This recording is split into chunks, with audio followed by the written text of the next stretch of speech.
Patay ang isang drug suspect na nanlaban sa mga pulis sa Cavite. Bago ito, nakipaghabulan ang suspect sa mga pulis kaya't nadamay ang ilang sasakyan. Yan ang umaarangkadang balita ni J.M. Pineda. Tanghali kahapon nang binabaybay ng sasakyang ito ang isang highway sa Kawit, Cavite. Nang biglang isang puting SUV ang sumulpot at sinalpok ang harapan ng sasakyan. Umatras agad ito pero binangga naman ng police mobile ang gilid ng puting kotse. Nagtuloy-tuloy sa pag-atras ang nakabanggang sasakyan.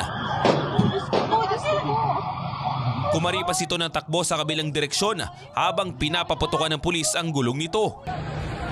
Sa isa pang video posted online, kita rin na mala video game ang eksena sa kalsada dahil kahit wasak na ang sasakyan ay matulin pa rin ang takbo nito habang hinahabol ng pulis. Ayon sa Cavite Police Provincial Office, sakay ng puting sasakyan ang isang suspect sa isinagawang illegal drug buy-bust operation ng Bacoor Police Station. Ang mismong sasakyan umano na gamit ito na nakita sa video ay unmarked vehicle ng PNP na inagaw ng suspect nang makaramdam itong pulis ang kanyang kausap. Una, nagkaroon po ng transaction and then nagpumiglas po yung suspect.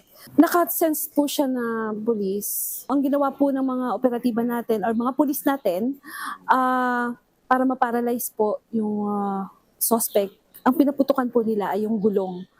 Doon na po sila, doon na lang bandang Kawit na po nila pinaputukan. Para po hindi na po makatakbo.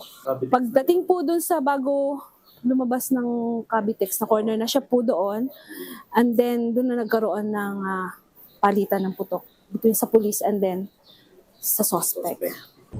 Hindi umano agad sumuko ang suspect at pumalag sa mga operatiba kaya kalaunan ay napatay nila ang lalaki. Na-recover naman ng pulisya ang isang wallet na may lamang 5 gramo ng hinihinalang shabu, pati na rin ang isang 38 caliber at revolver na baril.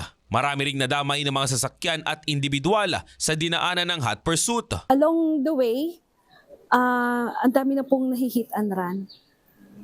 Bali, 7 sasakyan po ang hit and run, may 2 pong sugatan. Hanggang Kawit, yung mga 4 pa yung nasugat na pangga niyang mga private cars. Iimbestigahan naman ng Cavite Police ang mga posibleng nangyari kung bakit naagaw ng suspect ang sasakyan. Hinihintay rin nila ang mga reklamo mula sa mga individual na nadamay sa pagtugis sa suspect. Ako si J.M. Pineda ng PRTV News, nagseserbisyo para sa Pilipino.